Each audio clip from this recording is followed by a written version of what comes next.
From Waco to Oklahoma City, former Deputy Attorney General Eric Holder is no stranger to dealing with deadly terrorist attacks. And Mr. Holder joins our Del Walters now in the studio to talk more about today's tragic events. Del? Mr. Holder, we are now receiving reports from CNN that Kabul, Afghanistan may be being bombed, which would mean that there's some sort of U.S. retaliation underway.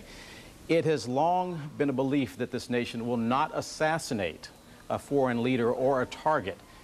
Is there a different set of circumstances that come into play as a result of today's terrorist attacks? Federal law prohibits the assassination of individuals or leaders of countries, but federal law does permit us to go after people for defensive purposes. And a person like bin Laden, given what has happened today and what he has done to this country in the past, I think certainly would fall outside that prohibition of assassination. So if President Bush gives the order, Osama bin Laden can be assassinated legally within the parameters of United States law.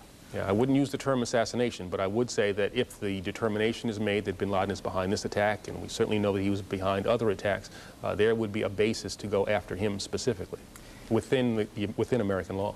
There are going to be people that are going to wonder, how could this happen in this country? During your watch, which just ended, was there any indication that an attack of this magnitude could be pulled off or was even in the works? Now, even for bin Laden, this sounds like something that is pretty extraordinary. I mean, he's probably the most closely monitored terrorist in the world. We have all kinds of intelligence capabilities, and we would certainly see things about him through the course of time. But something along these lines, something this coordinated, something this extensive, is fairly extraordinary.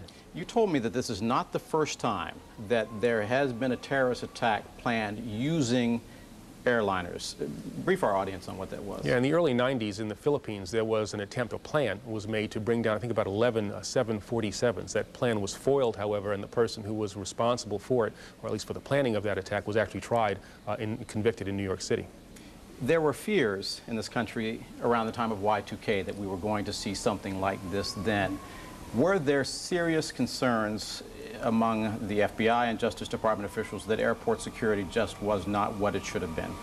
That's always been a concern. Terrorists always, one of the favorite targets of terrorists are airplanes and airports, and that's a place that we always try to give special attention.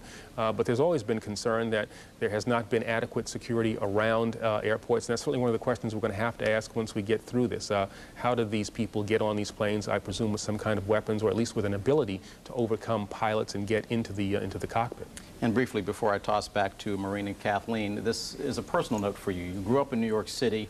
The school that is now being used as a triage center for the World Trade Centers was your school. Yeah, I went to high school there. Stuyvesant High School is right next to the World Trade Center. It's now being used as a triage center for people injured in the blast. And so for me, it's something that's very personal. I saw the World Trade Center's towers constructed when I was about the age of 20 in New York City. So this, for me, has been a pretty horrific day. Eric Holder, thank you very much. Thank you. Kathleen and Maureen, back to you. Del, thanks very much.